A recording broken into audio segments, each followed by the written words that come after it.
व्याख्यामुद्रां करसरसिजैः पुस्तकं शङ्खचक्रे विप्रतिन्न स्फटिकरुचिरे पुण्डरीके निषण्णः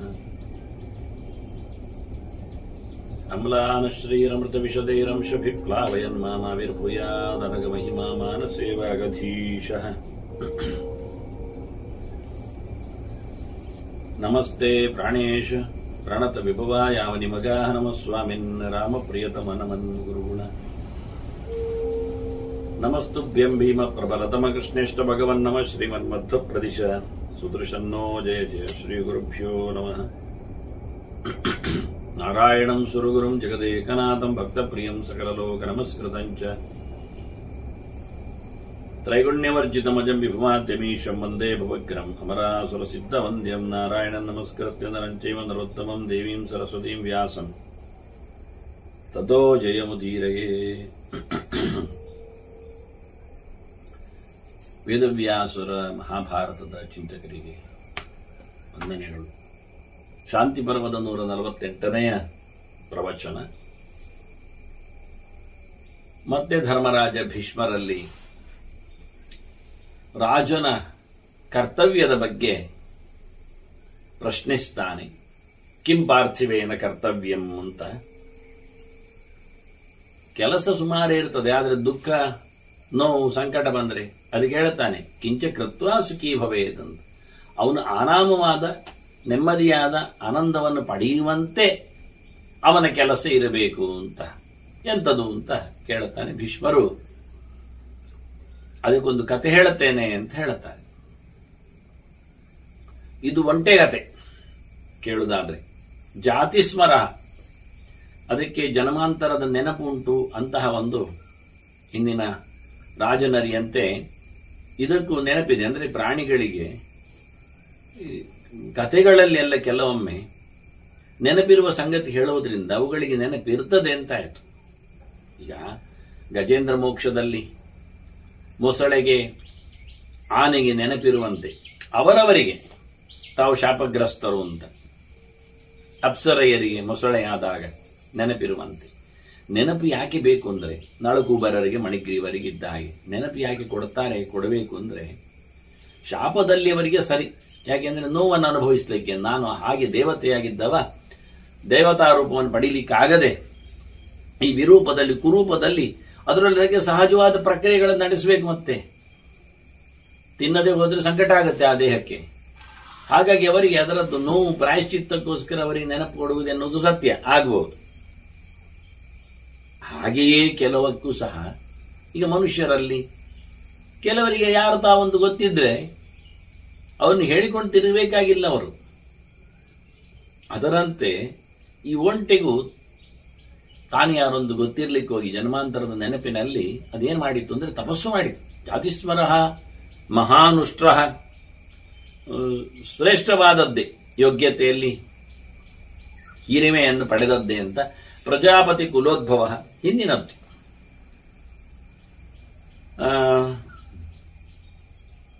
ಸಾಮಾನ್ಯವಾಗಿ ಕಶ್ಯಪನಲ್ಲಿ ಎಲ್ಲ ಸೃಷ್ಟಿಯನ್ನು ಉಲ್ಲೇಖ ಮಾಡ್ತಾರೆ. ಆದ್ರಿಂದ ಕಶ್ಯಪ ಮರೀಚಿಯ ಮಗ, ಮರೀಚಿ ಬ್ರಹ್ಮದೇವರ ಮಗ. ಹೀಗಾಗಿ ಆವತ್ತಿನ ವಂಶದಲ್ಲಿಯೇ ಬಂದಿರತಕ್ಕಂಥ ಯೋಗ್ಯವಾದದ್ದು ಅಂತ ತಿಳಿಸ್ಲಿಕ್ಕೋಸ್ಕರ, ಇದಕ್ಕೋಸ್ಕರ ಒಂದು ದೃಷ್ಟಿಯಿಂದ ಮಹಾಭಾರತವೇ ಹೇಳುವಂತೆ ಬ್ರಹ್ಮಣ ಸೃಷ್ಟಪೂರ್ವಮಿ ಸರ್ವಂ ಬ್ರಹ್ಮವಿದಂ ಜಗತ್ ಅಂತ. ಸೃಷ್ಟಿಗೆ ಆರಂಭ ಮಾಡಿದ್ದು ಚತುರ್ಮುಖ ಅಲ್ವ, ಅದರಿಂದ ಯುಗಾದಿ ಬಂದದ್ದಲ್ಲ. ಚೈತ್ರ ಮಾಸದಲ್ಲಿ ಮೊದಲ ದಿನದಲ್ಲಿ ಚತುರ್ಮುಖ ಬ್ರಹ್ಮದೇವ ಸೃಷ್ಟಿಯನ್ನು ಮಾಡಿದ ಅಂತ. ಹಾಗಾಗಿ ಇವತ್ತು ನಾವು ಸಹ ಚೈತ್ರ ಮಾಸದ ಮೊದಲ ದಿನವನ್ನೇ, ಶುಕ್ಲ ಪಕ್ಷದ ಪ್ರತಿಪತ್ತನ್ನೇ ಯುಗಾದಿಯನ್ನಾಗಿ ಆಚರಿಸುತ್ತೇವೆ. ಆಚರಿಸಬೇಕು ಅಂತ ಶಾಸ್ತ್ರಕಾರರು ಉಲ್ಲೇಖ ಮಾಡುತ್ತಾರೆ. ಚೈತ್ರ ಮಾಸದಲ್ಲಿ ಮೊದಲ ಪಕ್ಷ ಶುಕ್ಲ ಪಕ್ಷ, ಮತ್ತೆ ಇದು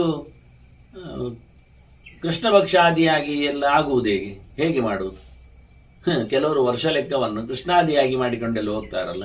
ಇದು ಆರಂಭ ಆಗುವಾಗಲೇ ದಿನದ ವ್ಯವಸ್ಥೆ, ಅಂದ್ರೆ ಕೇವಲ ದಿನ ಮಾತ್ರ ಅಲ್ಲ, ದಿನದ ನಿರ್ದೇಶ ಮಾತ್ರ ಅಲ್ಲ, ಅಲ್ಲಿನ ಅಭಿಮಾನಿ ಇದ್ದಾನೆ.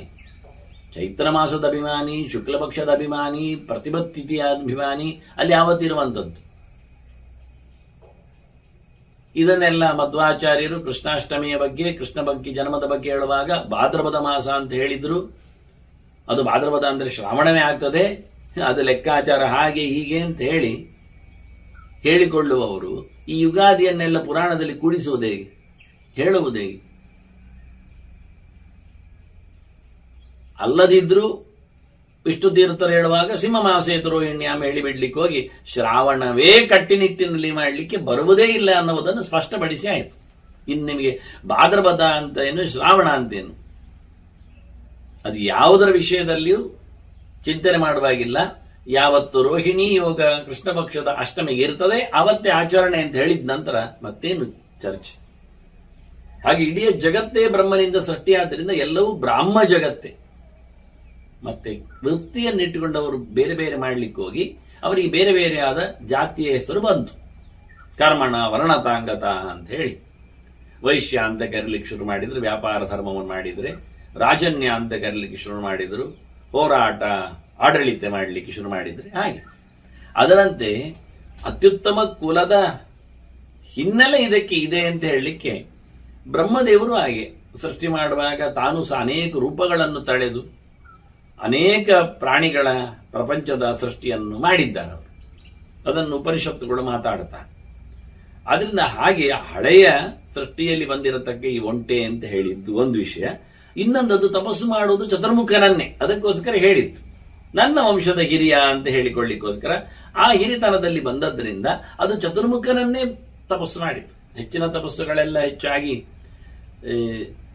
ರಾಕ್ಷಸರದ್ದೆಲ್ಲ ಶಿವನ ತಪಸ್ಸಿದ್ರೆ, ಇಲ್ಲಿ ನಾವು ನೋಡುವಾಗ ಕೆಲವೊಮ್ಮೆ ಇಂಥ ಕಡೆಗಳಲ್ಲೆಲ್ಲ ಹೆಚ್ಚಿನದ್ರಲ್ಲಿ ಬ್ರಹ್ಮದೇವರ ತಪಸ್ಸು ಕಾಣುತ್ತದೆ. ಇನ್ನು ಇಂದ್ರನನ್ನು ತಪಸ್ಸು ಮಾಡಿದ್ದಿಲ್ಲ ಅಂತಲ್ಲ, ಉಂಟು. ಅದಕ್ಕೂ ಸಣ್ಣಗಿನ ಗಣಪತಿಯನ್ನು ತಪಸ್ಸು ಮಾಡಿದವರಿದ್ದಾರೆ. ಗಣಪತಿಯನ್ನು ಅವರಿಂದ ವರ ಪಡೆದವರೆಲ್ಲ ಇದ್ದಾರೆ. ಕೃಷ್ಣನ ಕಥೆಯಲ್ಲಿ ಅವರೆಲ್ಲ ಕಾಣಲಿಕ್ಕೆ ಸಿಗ್ತಾರೆ. ಹೀಗಾಗಿ ಯಾರ್ಯಾರಿಂದಲೂ ಸೂರ್ಯನಲ್ಲಿ ತಪಸ್ಸು ಮಾಡಿದ್ದು ಸತ್ಯ. ಅದು ಮೇಲಿನ ವ್ಯಕ್ತಿಗಳು, ಸೂರ್ಯನು ಸಹ. ಗಣಪತಿ ಅತ್ಯಂತ ತಾರತಮ್ಯದಲ್ಲಿ ಕೆಳಗಿದ್ದಾನೆ, ಅವನಲ್ಲಿಯೂ ತಪಸ್ಸು ಮಾಡಿ ವರ ಪಡೆದವರು ನಮಗೆ ಕಾಣಸಿಗುತ್ತಾರೆ. ಹಾಗೆ ಇದು ತನ್ನ ವಂಶದ ಹಿರಿತನವನ್ನು ಹೇಳಲಿಕ್ಕೆ ಶುರು ಮಾಡಿದ್ದು ಭೀಷ್ಮರು. ಯಾಕೆಂದ್ರೆ ಅದು ತಪಸ್ಸು ಮಾಡುವುದು ಬ್ರಹ್ಮನನ್ನು ಎನ್ನುವ ದೊಡ್ಡ ಸಂಗತಿಯನ್ನು ಹೇಳಲಿಕ್ಕೋಸ್ಕರ. ತಪಃ ಸುಮಹದ್ ಆತಿಷ್ಠತ್ ಅರಣ್ಯ ಸಂಶ್ರಿತ ವ್ರತಃ. ವ್ರತ ನಿಯಮ ನಿಷ್ಠೆಗಳನ್ನಿಟ್ಟುಕೊಂಡು ಭಾರಿ ತಪಸ್ಸು ಮಾಡಿದ್ದದು. ನೋಡಿ, ಒಂಟೆಯೂ ತಪಸ್ಸು ಮಾಡಬೇಕಾದರೆ ತಪೋಯುಗವೇ ಬೇಕು ನಮಗೆ. ತಪಸ್ಸಿನ ಯುಗ ಅದು ಕೃತಯುಗ. ಹಾಗೆಲ್ಲ ಸಾಧ್ಯತೆಗಳಿದ್ದವು. ಅಂತವರದ್ದೇ ಸೃಷ್ಟಿಯಾಗ, ಯೋಗ್ಯರದ್ದೇ ಸೃಷ್ಟಿ ಅಂತ ಹೇಳಿ ಕಲಿಯುಗದಲ್ಲಿ ಯೋಗ್ಯರಿಲ್ಲ ಹೇಳಬೇಡಿ. ನಾನು ಅದಕ್ಕೆ ಪ್ರಾಯಿಕ ಅಂದದ್ದು ಹೆಚ್ಚಾಗಿ ಅಂತ. ಯಾಕೆಂದ್ರೆ ಕೃತಯುಗದಲ್ಲಿ ಅಸುರರಿರಲಿಲ್ವ, ತ್ರೇತಾಯುಗದಲ್ಲಿ ರಾವಣನಂತವ್ರು ಸಿಗಲಿಲ್ವ, ಬರಲಿಲ್ಲ. ದ್ವಾಪರದಲ್ಲಿ ಇಲ್ವಾ ಜರಾಸಂಧನಾಗಿ, ಕಲಿಯುಗದಲ್ಲಿ ಇಲ್ವಾ ಬೇಕಾದಷ್ಟು ಕಡೆಯಲ್ಲಿ. ಹಾಗಾಗಿ ಆವತ್ತೆಲ್ಲ ಜಪಕ್ಕೆ ಜಟಾಧಾರಿಗಳಾಗ್ತಿದ್ರು ತಾಪಸಿಗಳು. ಈಗೆಲ್ಲ ಗಡ್ಡಧಾರಿಗಳಾಗ್ತಾರೆ ಅಷ್ಟೇ. ಎಲ್ಲರೂ ಒಂದೇ ಬಗೆ, ಯಾವುದೋ ಒಂದೊಂದು ಹೊತ್ತುಕೊಂಡು ಅನ್ಯಾಯಕ್ಕೆ ತೊಡಗ್ತಾರೆ. ಹಾಗೆ ಇಲ್ಲಿ ಬಹಳ ಸ್ಪಷ್ಟವಾಗಿ ತಿಳಿಸಿಕೊಟ್ಟಾಗ ಎಲ್ಲ ಕಾಲದಲ್ಲಿಯೂ ಎಲ್ಲರೂ ಇರ್ತಾರೆ ಅಂತ ಹೇಳಿ ಆಚಾರ್ಯ ಮಧ್ವರು ಕಲಿಯುಗದಲ್ಲಿ ತನ್ನ ಜ್ಞಾನ ಪ್ರಸಾರಕ್ಕೆ ನಿಂತಾಗ ವ್ಯಾಸರು ಮಗದೊಮ್ಮೆ ಹೋಗು ಹೋಗು ಇದ್ದಾರೆ, ಭುವಿ ಸಂತಿ ಸೌಮ್ಯ ಪುರುಷಾಹ ಗುಣಾನ್ವಿತಾಹ ಅಂತ ಹೇಳಿ, ಗುಣವಂತರು ಒಳ್ಳೆಯವರು ಸಿಗ್ತಾರೆ ಅಂತ ಹೇಳಿ ಅಲ್ಲಲ್ಲಿ ಒಳ್ಳೆಯವರು ಬಂದಿರ್ತಾರೆ. ಹಾಗೆ ಈ ಒಂಟೆಯು ಒಳ್ಳೆಯ ರೀತಿಯಿಂದ ತಪಸ್ಸು ಭಾರಿ ದೊಡ್ಡದಾಗಿ ಮಾಡಿ ಬ್ರಹ್ಮದೇವರನ್ನು ಕಾಣಿಸಿಕೊಂಡಿತು. ಬ್ರಹ್ಮದೇವರು ಬಂದವರು ಏನಾಗಬೇಕು ಒಂದು ಒಂಟೆಯಲ್ಲಿ ಕೇಳುವಾಗ ಒಂಟೆ ಹೇಳುತ್ತದೆ, ಭಗವಾನ್ ಸ್ವಾಮಿ ಬ್ರಹ್ಮದೇವರೇ ತ್ವತ್ ಪ್ರಸಾದಾನಮೇ ದೀರ್ಘಾಗ್ರೀವ ಭವೇತ್ ಇಯಂ. ನನ್ನ ಈ ಕುತ್ತಿಗೆ ಉಂಟಲ್ಲ ಇದು ಉದ್ದಾಗಲಿ ಸ್ವಾಮಿ ಅಂತ ಕೇಳಿಕೊಂಡಿತ್ತು. ಯಾವಾಗ ಉದ್ದಾಗಬೇಕು ಎನ್ನುವುದರ ಬಗ್ಗೆಯೂ ಅದೇ ಹೇಳಿಕೊಂಡಿದೆ. ಯೋಜನಾ ಎಷ್ಟು ಅಂತಲೇ ಹೇಳಿ, ಯೋಜನಾನಾಂ ಶತಂ ಸಾಗ್ರಂ ಯಾಗಚ್ಚೇಚರಿ ತುಂಬಿ. ನನಗೆ ತಿನ್ನಬೇಕು ಅಂತ ಬಯಕೆ ಆದಾಗ ನನ್ನ ಕುತ್ತಿಗೆ ಉದ್ದ ಆಗಬೇಕು. 100 ಯೋಜನೆ ಇರಲಿ ಅಂದ್ರೆ 1000 ಮೈಲ್ ಆಗ್ತದೆ ಆ ಲೆಕ್ಕಾಚಾರದಲ್ಲಿ. ಕಡಿಮೆ ಅಂದ್ರೆ 400 ಮೈಲಿಗೆ ಬರ್ತದೆ. ಇನ್ನು ಕಮ್ಮಿ ಅಂದ್ರೆ ಮೈಲುಗಟ್ಟಲೆ ಅಂತೂ ಗ್ಯಾರಂಟಿ ಆಗ್ತದೆ. ಅಷ್ಟೇ ಇರಲಿ ಅಂತ ಕೇಳಿಬಿಟ್ಟು ಇಷ್ಟ ಬಂದಷ್ಟು ಉದ್ದ ಆಗಲಿ ಹೇಳಿಕೊಂಡಾಗಿತ್ತು. 100ಕ್ಕೆ 100 ಅರ್ಥ ಆಗಬೇಕಾಗಿಲ್ಲ. ಹಾಗಾಗಿ ಯೋಜನೆ ಶಬ್ದ ಎಷ್ಟಿದ್ರು ನಮಗೇನು ಪರವಾಗಿಲ್ಲ. ಶತಶಬ್ದವು 100 ಆಗಬಹುದು, ಕಮ್ಮಿ ಆಗಬಹುದು, ಎಷ್ಟು ಆಗಬಹುದು. ಹಾಗಾಗಿ ಇಷ್ಟ ಬಂದಷ್ಟು ನನಗೆ ತಿನ್ನಲು ತಿರುಗಿದಾಗ, ತಿನ್ನಲು ನಿಂತಾಗ ಬುದ್ಧಿಗೆ ಬೆಳೀಬೇಕು. ಈಗ ನಾವೆಲ್ಲ ಏನೋ ಕೋಲು ತಗೊಂಡೋಗಿಯೋ ಕೋದಂಡಿ ತಗೊಂಡೋಗಿಯೋ ಏನೋ ಹಣ್ಣನ್ನು ಹೂವನ್ನು ಎಳಿತೇವೆ, ಪಡಿತೇವೆ, ಮೇಲಿಂದ ಮರವನ್ನು ಗೆಲ್ಲನ್ನು ಬಗ್ಗಿಸಿ.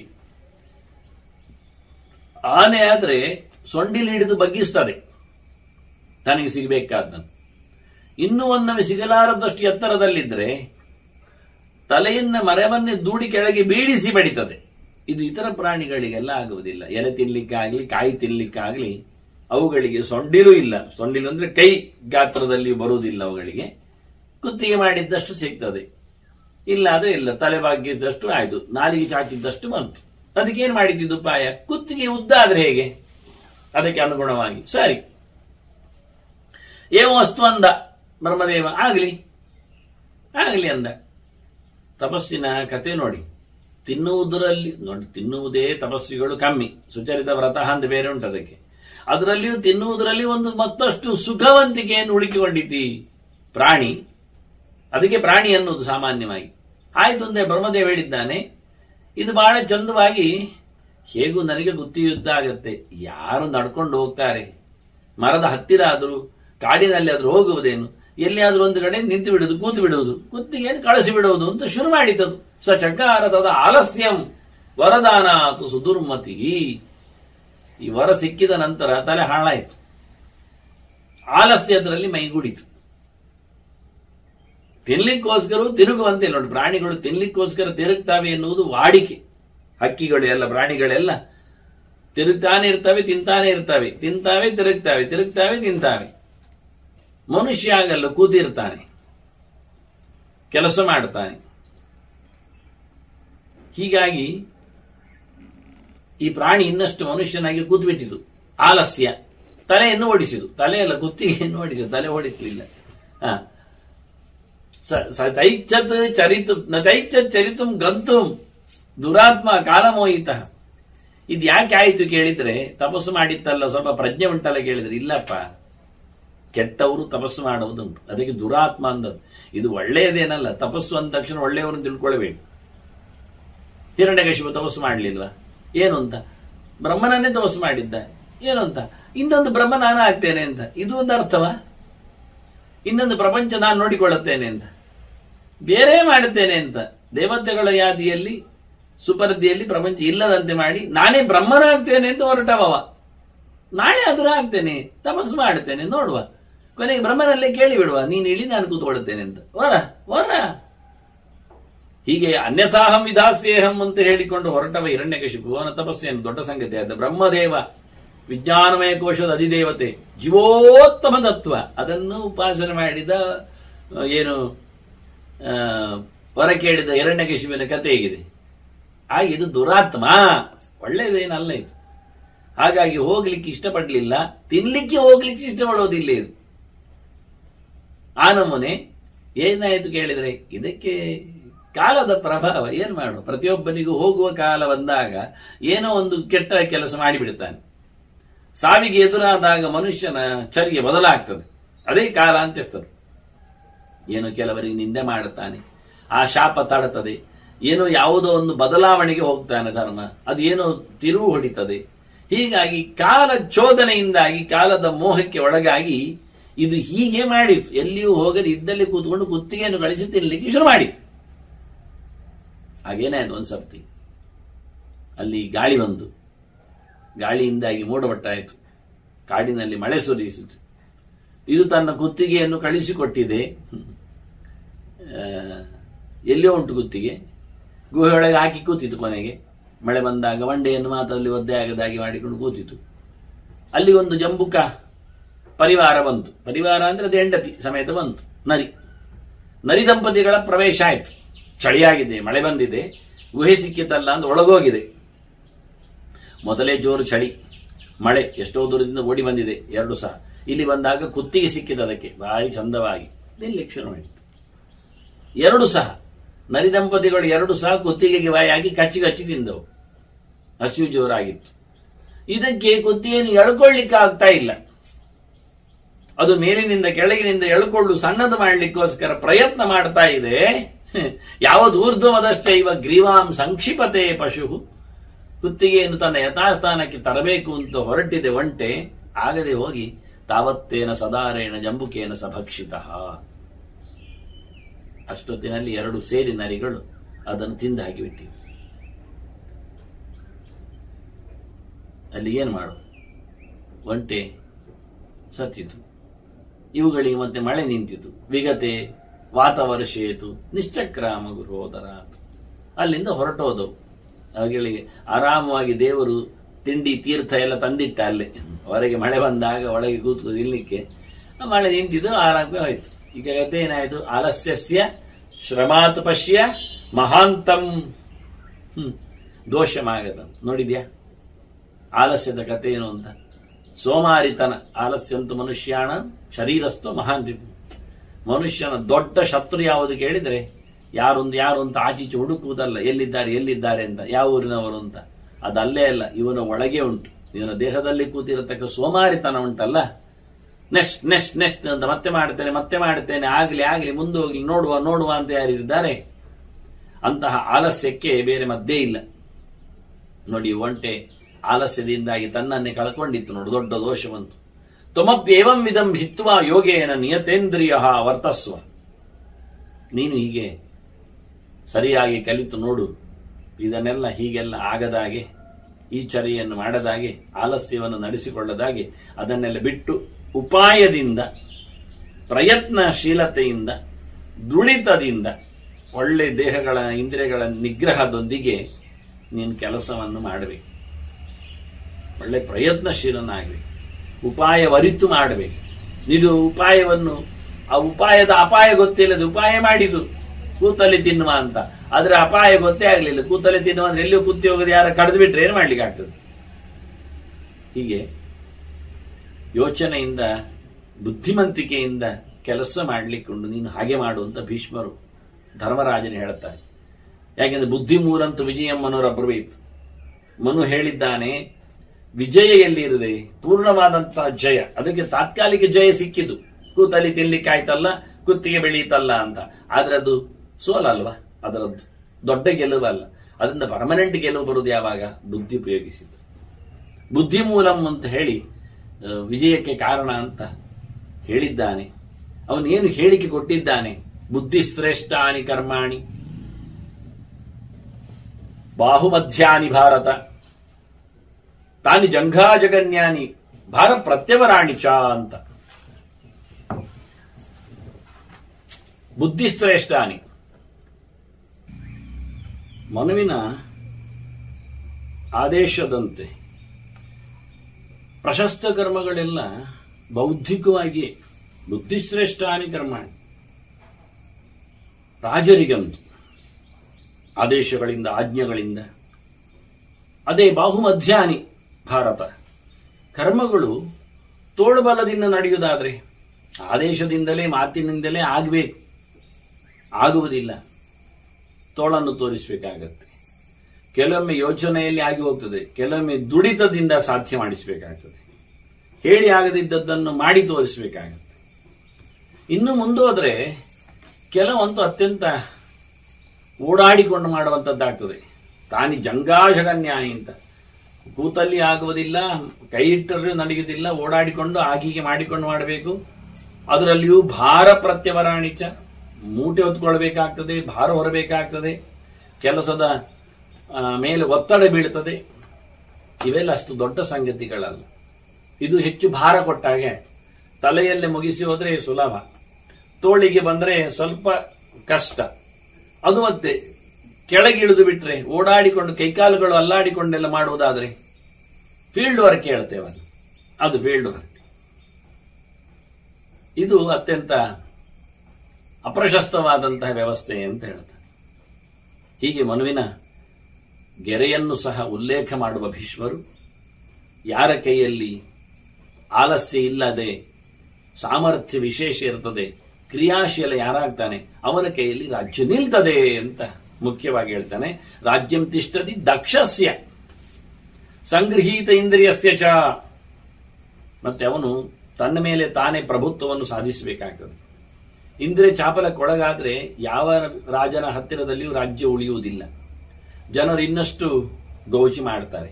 ಇಂದ್ರಿಯಗಳ ಕಂಟ್ರೋಲ್ ಅಂದ್ರೆ ಎರಡು ರೀತಿಯಿಂದ, ಅದನ್ನು ದುಡಿಸಿಕೊಳ್ಳುವ ಯೋಗ್ಯತೆಯೂ ಬೇಕು, ಅದು ಬೇಕಾಬಿಟ್ಟಿಯಾಗಿ ಎಲ್ಲಿಯೂ ತಿರುಗುವಂತೆ ಇರಬಾರದು, ಕಂಟ್ರೋಲು ಬೇಕು. ಹಾಗೆ ಎಲ್ಲರಲ್ಲಿಯೂ ಕಣ್ಣಿದೆ, ಕೈ ಇದೆ, ಕಾಲಿದೆ ಎಲ್ಲ ಸರಿ, ಆದರೂ ದುಡಿಸಿಕೊಳ್ಳಬೇಕಲ್ಲ. ಆಲಸ್ಯದಿಂದ ದುಡಿಸಿಕೊಳ್ಳುವುದಿಲ್ಲ, ಅದನ್ನು ತಮ್ಮ ಕಂಟ್ರೋಲ್ ಅಲ್ಲಿ ತರುವುದಿಲ್ಲ, ಅದು ಸೋಮಾರಿಯಾಗಿ ಬಿದ್ದುಕೊಂಡಿರುತ್ತದೆ.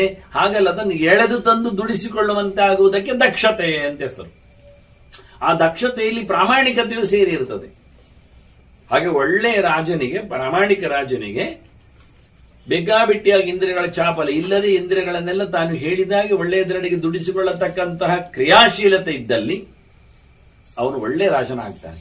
ಅದರೊಟ್ಟಿಗೆ ಗುಪ್ತಂ ಮಂತ್ರಂ ಶ್ರುತವತಃ, ಮಂತ್ರಾಲೋಚನೆಯನ್ನು ಗುಟ್ಟಾಗಿಡಬೇಕು. ಗುಟ್ಟಾಗಿರುವ ಮಂತ್ರಾಲೋಚನೆಯನ್ನು ಚೆನ್ನಾಗಿ ತಿಳ್ಕೊಂಡಿರಬೇಕು. ಮಂತ್ರಾಲೋಚನೆಯನ್ನು ಮಾಡಬೇಕಾದನ್ನು ಗುಪ್ತವಾಗಿ ಇರಿಸಿಕೊಳ್ಳಬೇಕು. ಇದು ಬುದ್ಧಿಪೂರ್ವಕ ಆಗುವಂಥದ್ದು ಎಲ್ಲ ಕೆಲಸ. ಇಂತಹ ವ್ಯಕ್ತಿ ನಿಜವಾಗಿ ರಾಜ್ಯವನ್ನು ನಡೆಸ್ತಾನೆ. ಇದರಲ್ಲಿ ಒಂದು ಸೇರಬೇಕಾದ ಅಂಶವನ್ನು ದೊಡ್ಡದಾಗಿ ಭೀಷ್ಮರು ಹೇಳ್ತಾರೆ, ಸುಸಹಾಯಸ್ಯ ಚ ಅಂತ.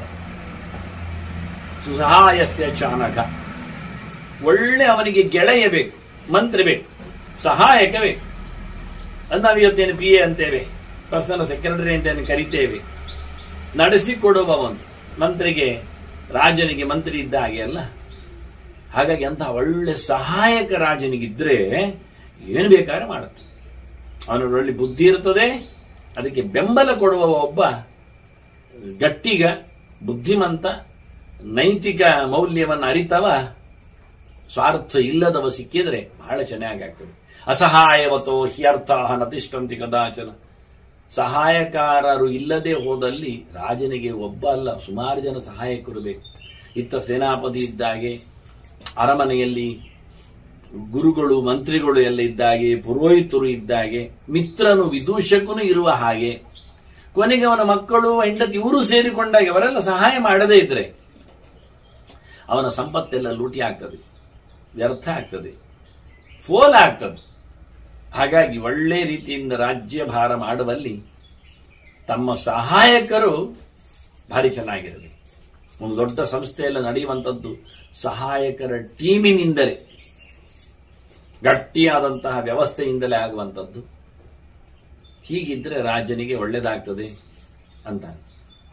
ಇದಂ ಹಿ ಸದ್ವಿಹಿ ಕಥಿತಂ ವಿಧಿಜ್ಞೈಹಿ ಪುರಾ ಮಹೇಂದ್ರ ಪ್ರತಿಮ ಪ್ರಭಾವ. ಧರ್ಮರಾಜನಿಗೆ ಇಂದ್ರನಂತಿದ್ದಾನೆ ಅಂತ ಹೇಳುತ್ತಾನೆ. ಅವನು ಸ್ವಯಂ ಇಂದ್ರನೇ ಆಗಿದ್ದ. ಅತೀತೇಂದ್ರಾಹ ಏವತೆ ವಿಷ್ಣು ಷಷ್ಕಾಹ ಅಂತ ಹೇಳಿದಾಗೆ 6 ಮನ್ವಂತರಗಳ ಇಂದ್ರರೇ ಇವರು ಹುಟ್ಟಿದವರು. ಮೊದಲ ಮನ್ವಂತರದಲ್ಲಿ ಕೃಷ್ಣನೇ ಯಜ್ಞನೇ ಇಂದ್ರ, ಆಗ ಇಲ್ಲಿ ಕೃಷ್ಣ ಆಗಿದ್ದಾನೆ. ಆನಂತರ ರೋಚನ, ಸತ್ಯಜಿತ್, ತ್ರಿಷಿಕ, ವಿಭು. ತ್ರಿಷಿಕ ವಿಭುಗಳು ನಾಸತ್ಯದಸ್ತ್ರರು, ಅಶ್ವಿನಿ ದೇವತೆಗಳು, ಅವರೇ ನಕುಲ ಸಹದೇವರು. ಆನಂತರ ರೋಚನ, ಸತ್ಯಜಿತ್ ಅವರಿಬ್ಬರು ವಾಯುಧರ್ಮಜರಿದ್ದಾರೆ. ಆನಂತರ ಮಂದದ್ರಿಮ, ಪುರಂದರ, 2 ಹೆಸರಿನಲ್ಲಿಯೂ ಅರ್ಜುನನೇ, ಇಂದ್ರನೇ, ಇವತ್ತಿನ ಇಂದ್ರ. ಅವನಿಗೆ 2 ಚಾನ್ಸ್ ಅವನಿಗೆ ಸಿಕ್ಕಿದೆ. ಅಂದ್ರೆ ಚಾನ್ಸ್ ಸಪ್ತಿತ್ತು, ಬಲಿ ಎಳ್ಕೊಳ್ಳುತ್ತಿದ್ದ. ಮಗದೊಮ್ಮೆ ಇಂದ್ರನಿಗೆ ಕೊಟ್ಟು ವಾಮನ ಕಂಟಿನ್ಯೂ ಮಾಡುವಂದ, ಬಲಿಗೆ ನೆಕ್ಸ್ಟ್ ಕೊಡುತ್ತೇನೆ ಚಾನ್ಸ್ ಅಂತ ಹೇಳಿದ. ಹೀಗೆ ಇವರು ಕೃಷ್ಣ ಸೇರಿ ಪಾಂಡವರ 5 ಸಹ ಹಿಂದಿನ 6 ಮನ್ವಂತರಗಳ ಇಂದ್ರರೇ. ಇದು ವಿಶೇಷ. 7ನೇ ಮನ್ವಂತರಿಗೆ ಈಗ ನಡೀತಾ ಇರೋದು ವಯೋಸತ, ಅದು ಇವನೇ, ಅರ್ಜುನನೇ. ಈಗ ಪುರಂದರನೇ, ಹೆಸರು ಮಾತ್ರ ಮಂದ್ರದ್ಯುಮ್ನ ಪುರಂದರ ಅಂತ. 6ನೇ ಮನ್ವಂತರದಲ್ಲಿ ಮಂದ್ರದ್ಯುಮ್ನ ಹೆಸರು. ಈ ಮನ್ವಂತರದಲ್ಲಿ ಪುರ ಎನ್ನತಕ್ಕಂಥ ಹಸುರನನ್ನು ಸಂಹಾರ ಮಾಡಿದ್ದಕ್ಕೆ ಪುರಂದರ. ಇವ ಪಾಕಶಾಸನ ಎಲ್ಲ ಇದ್ದಾಗ ಹೆಚ್ಚಿನವರಿಗೆಲ್ಲ ಪಾಕಶಾಸನ ಎಂದ್ರೆ ಗೊತ್ತಿಲ್ಲ. ಪಾಕಶಾಸನ, ಪಾಕ ಅಂದ್ರೆ ಅಡುಗೆ ಅಂತ ತಿಳ್ಕೊಂಡಿದ್ದಾರೆ. ಒಳ್ಳೆ ಅಡುಗೆವ ಅಂತ ಇಂದ್ರನನ್ನು, ಅಥವಾ ಅಡುಗೆವರಿಗೆ ಒಳ್ಳೆಯವನಂತೋ, ಅಥವಾ ಅಡುಗೆಯನ್ನು ಜೋರು ಮಾಡ್ತಾನೋ ಅಂತ ಅರ್ಥ ಮಾಡ್ತಾರೆ. ಪಾಕ ಅಂತ ಒಬ್ಬನ ಹೆಸರು, ರಕ್ಕಸನತ್ತು. ಅವನನ್ನು ಸಂಹಾರ ಮಾಡಿದ್ದಕ್ಕೆ ಪಾಕಶಾಸನ ಅಂತ ಇರ್ತದೆ. ಎಲ್ಲ ಪುರಾಣಗಳಲ್ಲಿ ಕಥೆಗಳೆಲ್ಲ ಬರ್ತವೆ ಬಿಡಿ. ಹೀಗೆ ಇಲ್ಲಿ ಇಂದ್ರ ಪ್ರತಿಮಾ ಅಂತ ಹೇಳ್ತಾನೆ. ಇಂದ್ರನೇ ಅವನು, ಧರ್ಮರಾಜನು ಇಂದ್ರನೇ ಆಗಿದ್ದ. ಮತ್ತೆ ಇಲ್ಲೆಲ್ಲ ಇಂದ್ರನಂತವರ ಜೊತೆಯಲ್ಲಿ ಕೂತಿದ್ದಾನೆ. ಅರ್ಜುನನು ಈಗ ಇಂದ್ರ ಇದ್ದಾನೆ, ಭೀಮಸೇನನು ಇಂದ್ರನಾದವನೇ. ಅತ್ಯಂತ ಎತ್ತರದವನು, ಇಂದ್ರನಿಗಿಂತ ಮಿಗಿಲಾದವ ಭೀಮಸೇನ, ಅವನಿಗಿಂತ ಮಿಗಿಲಾದವ ಕೃಷ್ಣ ಬೇರೆ ಇದ್ದಾನೆ. ಆ ಕೃಷ್ಣನ ವಿಶೇಷವಾದ ಪ್ರಭಾವಕ್ಕೆ ಒಳಗಾದವನು ಹೌದಿವನು ಅಂದು ಒಟ್ಟಾರೆ ಕರೀತಾನೆ ಎಂದು ಧರ್ಮರಾಜನನ್ನು ಬಹಳ ಚಂದವಾಗಿ ಭೀಷ್ಮ. ಇದು ಹಿಂದಿನವರು ಹೇಳಿಕೊಟ್ಟಂತ ಒಂದು ರೀತಿ, ಸಜ್ಜನರು ತಿಳಿಸಿದ ಬಗೆ. ಎಂತವರವರು? ವಿಧಿಜ್ಞರು, ಪ್ರಾಯೋಗಿಕವಾಗಿ ಹೇಗೆ ಅಂತ ನೋಡಿಕೊಂಡವರು, ಬಾಯಲ್ಲಿ ಹೇಳಿದವರಲ್ಲ, ನಡೆಸಿಕೊಟ್ಟವರು.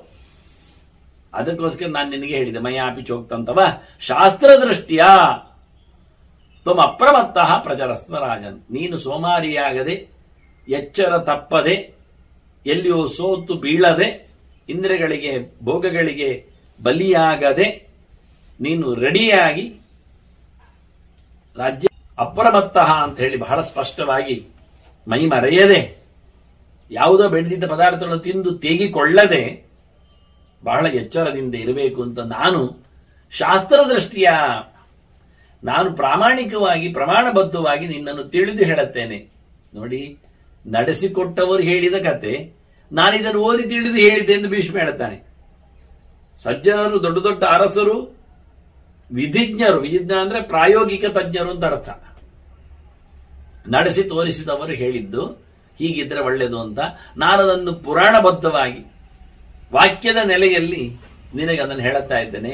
ವೇದ ಪುರಾಣಗಳ ಹಿನ್ನೆಲೆಯಲ್ಲಿ ಅದಕ್ಕೆ ನಾನು ನಿನಗೆ ಕಥೆಯ ಮಾಧ್ಯಮದಲ್ಲಿ ಹೇಳಿದೆ. ಆದ್ರಿಂದ ಸೋಮಾರಿತನ ಎಲ್ಲಿಯೂ ಬೇಡ, ಎಚ್ಚರತನ ಎಲ್ಲಿಯೂ ಇರಲಿ ಅನ್ನುವ ನೆಲೆಯಲ್ಲಿ ಒಂದು ಕಥೆಯ ಹಿನ್ನೆಲೆಯನ್ನು ಕೊಟ್ಟ ಭೀಷ್ಮ ಮತ್ತೆ ಧರ್ಮರಾಜ ಕೇಳುತ್ತಾನೆ, ಅಲ್ಲ ರಾಜ್ಯ ಸಿಗ್ತದೆ ರಾಜನಿಗೆ, ಒಳ್ಳೆ ಈಗ ಇವನಿಗೆ ಸಿಕ್ಕಿದೆ, ತಿಟ್ಕೊಳ್ಳುವ ಇವನ್ ಯೋಚನೆ, ನೀವು ಹೇಳಿದ್ರಲ್ಲ ರಾಜ್ಯ ಭಾರ ಮಾಡಿ ಅಂತ. ಆದ್ರೆ ಅವನು ದುರ್ಬಲನಿದ್ರೆ ಅಂತ ಮಾಡುವ? ದುರ್ಬಲ ಅಂದ್ರೆ ಅವನು ವೈರಿ ಅದಕ್ಕಿಂತ ಜೋರಿದ್ರೆ, ಬಲಿಷ್ಠನಾದ ವೈರಿ ಇದ್ದಾಗ ದುರ್ಬಲನಾದ ರಾಜನ ಕಥೆಯನ್ನು, ರಾಜ ರಾಜ್ಯಂ ಅನುಪ್ರಾಪ್ಯ ದುರ್ಬಲ ಭರತರ್ಷಭ ಅಮಿತ್ರಸ್ಯ ಅತಿವೃದ್ಧಸ್ಯ, ಶತ್ರು ಭಾರಿ ಜೋರಿದ್ದಾನೆ, ಕಥಂ ತಿಷ್ಟೇತ್ ಅಸಾಧನ, ಸರಿಯಾಗಿ ವ್ಯವಸ್ಥೆ ಇಲ್ಲದ ರಾಜನ ಕಥೆ ಹೇಗಿರುತ್ತದೆ? ರಾಜ್ಯಭಾರದ ವ್ಯವಸ್ಥೆ ಏನು? ಅವನು ದಕ್ಷ ರೆಡಿ ಇದ್ದಾನೆ ಹೇಳಿದ್ರೆ ಸೋಮಾರಿತನ ಇಲ್ಲ, ಆಲಸ್ಯ ಅಲ್ಲ. ಆದರೆ ಅವನು ದುರ್ಬಲನಾಗಿರುವಾಗ ಪ್ರಬಲನಾದ, ಅತಿ ಪ್ರಬಲನಾದ ಶತ್ರುವಿನ ಹತ್ತಿರದಲ್ಲಿ ಅವನ ಬಗ್ಗೆ ಹೇಗಿದೆ, ಚರ್ಯೆ ಹೇಗಿರಬೇಕು ಅಂತ ಕೇಳ್ತಾರೆ. ಅದಕ್ಕೆ ಭೀಷ್ಮರು ಮತ್ತೊಂದು ಒಳ್ಳೆಯ ದೃಷ್ಟಾಂತ ಹೇಳ್ತಾರೆ ಕತೆ. ನೋಡು, ನಿನಗೊಂದು ಕತೆ ಹೇಳತ್ತೆ. ನಮ್ಮ ಸಮುದ್ರ ರಾಜ ಇದ್ದಾನಲ್ಲ, ಸಾಗರದ ರಸ ವರುಣ ಇಟ್ಕೊಳ್ಳಿ, ಅವನು ಎಲ್ಲ ನದಿಗಳನ್ನು ಮಾತಾಡಿಸ್ತಾನೆ, ಪ್ರಶ್ನೆ ಕೇಳುತ್ತಾನೆ.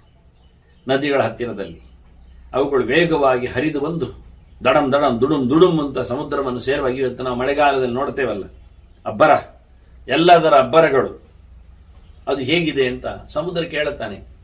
ಏನು ನಿಮ್ಮ ಗೋಜಿ ಹೇಗಿದೆ ಎಲ್ಲ ಎಂತದಕ್ಕೆ? ನೋಡಿ, ಎಲ್ಲ ಮರಮಟ್ಟುಗಳೆಲ್ಲ ನನ್ನೊಳಗೆ ಬಂದು ಗುಳುಂ ಗುಳುಂ ಬೀಳ್ತಾ ಉಂಟಲ್ಲ ಅಂತ. ಸಮೂಲ ಶಾಖಾನ್ ಪಶ್ಯಾಮಿ ನಿಹತಾನ್ ಕ್ವಾಥಿನೋ ಧ್ರುಮಾನ್. ಏನು ದೊಡ್ಡ ದೊಡ್ಡ ಮರ, ಅಶ್ವತ್ಥ, ಆಲ, ಪಾಲಾಶ, ಕದಂಬ, ಇವೆಲ್ಲ ನೋಡಿಕೊಂಡಾಗ ಎಲ್ಲ ಹಾಲು ಬರುವ ಮರಗಳು, ದೊಡ್ಡ ದೊಡ್ಡ ಯಜ್ಞ ವೃಕ್ಷಗಳು, ಅತ್ಯಂತ ಪ್ರಬಲವಾಗಿ ನಿಂತಹ ಮರಗಳು, ದೊಡ್ಡ ದೊಡ್ಡದು. ಇವೆಲ್ಲ ಬುಡ ಸಮೇತ, ಗೆಲ್ಲು ಸಮೇತ, ಅಂದ್ರೆ ಅಗಲ ವಿಶಾಲ, ಎತ್ತರ ದೊಡ್ಡದು. ಬುಡವು ಬಂತು, ಬೇರು ಬಂತು, ಮೇಲೆಯೂ ಬಂತು, ಇಡೀ ಇಡೀ ಇಡೀ ಬಂದು ಬೀಳ್ತಾ ಉಂಟಲ್ಲ. ಬೀಳಿಸ್ತಾ ಇದ್ದೀರಲ್ಲ, ಎಳ್ಕೊಂಡು ಬರ್ತೀರಲ್ಲ, ಮುಗಿಸ್ತಾ ಇದ್ದೀರಲ್ಲ. ವಿಷ್ಮಾಭಿಹೀಯ ಪೂರ್ಣಾಭಿಹಿ ಅನ್ಯಾಂತತ್ರ ನವೇತಸಾನ್. ತುಂಬಿ ತುಳುಕಿದ ನದಿಯ ಈ ಜೋರುತನ ಬಹಳ ಅದ್ದೂರಿಯಾಗಿ ಎಳ್ಕೊಂಡು ಹೋಗುವ ಬಗೆ ನೋಡಿದ್ರೆ ನನಗೆ ಆಶ್ಚರ್ಯ ಆಗ್ತಾ ಉಂಟು. ಆಚೆ ನೋಡುತ್ತೇನೆ, ಆಚೆ ನೋಡಿದ್ರೆ ಈ ಬಿದಿರು ಮರ, ಆ ಹುಲ್ಲು ಗಿಡ ಅವೆಲ್ಲ ಎಂತದೂ ಇಲ್ಲ, ಅವುಗಳು ಬರ್ತಾ ಇಲ್ಲ, ಅವುಗಳಾಗಿ ಕೂತಿದ್ದಾವೆ. ಈ ದೊಡ್ಡ ದೊಡ್ಡ ಡಮ್ಮ ದೊಡ್ಡ ದೊಡ್ಡ ಮರಗಳೆಲ್ಲ ಬೀಳ್ತಾ ಇವೆ, ಇವೆಲ್ಲ ಏನ್ ಕತೆ? ಬರ್ತಾ ಇಲ್ಲ. ಅಲ್ಪಕಾಯ, ಅಲ್ಪಸಾರ, ವೇತಸಃ, ಕೂಲಜಶ್ಚಯ, ಅದರಲ್ಲಿ ಗಟ್ಟಿತನ ಇಲ್ಲ, ದೊಡ್ಡ ದೊಡ್ಡದು ಇಲ್ಲ ಕಾಣ್ಲಿಕ್ಕೆ. ಮತ್ತೆ ಒಳಗೂ ಏನು ದೊಡ್ಡ ವ್ಯವಸ್ಥೆ ಇಲ್ಲ, ಟೊಳ್ಳುಗೆಲ್ಲ ಎಲ್ಲಗಳೆಲ್ಲ ಜೊಂಡು ಹುಲ್ಲುಗಳೆಲ್ಲ. ಮತ್ತೆ ಅಲ್ಲೇ ದಡದಲ್ಲೇ ಉಂಟು, ಬಹಳ ದೂರ ಏನಿಲ್ಲ, ನದಿಯ ಪಾತ್ರದಲ್ಲೇ ಇರುವವುಗಳು. ಸತ್ಯ ನೋಡ್ಲಿಕ್ಕೆ ಹೋದ್ರೆ ಎಂತದಕ್ಕೆ ತರೋದಿಲ್ಲ ಅವರನ್ನೆಲ್ಲ? ಅವಜ್ಞೆಯಾವ ನಾನೀತ, ಅವುಗಳ ಮೇಲೆ ಈ ತಾತ್ಸಾರವ ಎಂತಹ ಕಾರಣ ಅವುಗಳನ್ನ ಎಳ್ಕೊಂಡು ಹೋಗುದು ಪಾರ್ಕಟ್ ಎಂಥದ್ದು ಇಲ್ಲ, ನಿಸ್ಸಾರವಾದದ್ದು ಸಪೂರವಾದದ್ದು ಎಂಥದ್ದು ಪ್ರಯೋಜನ ಇಲ್ಲ ಅಂತ ಬಿಟ್ಟು ಬಂದದ್ದ, ಅಥವಾ ಕಿಂಚವಾ ತೇನ ವಕ್ರತಂ ಆ ಹುಲ್ಲು ಜೊಂಡುಗಳೆಲ್ಲ ನಿಮಗೆ ಎಂತಾದ್ರೂ ಉಪಕಾರ ಮಾಡಿದವ, ಎಂತಾದ್ರೂ ಕೊಟ್ಟಿದಾವ?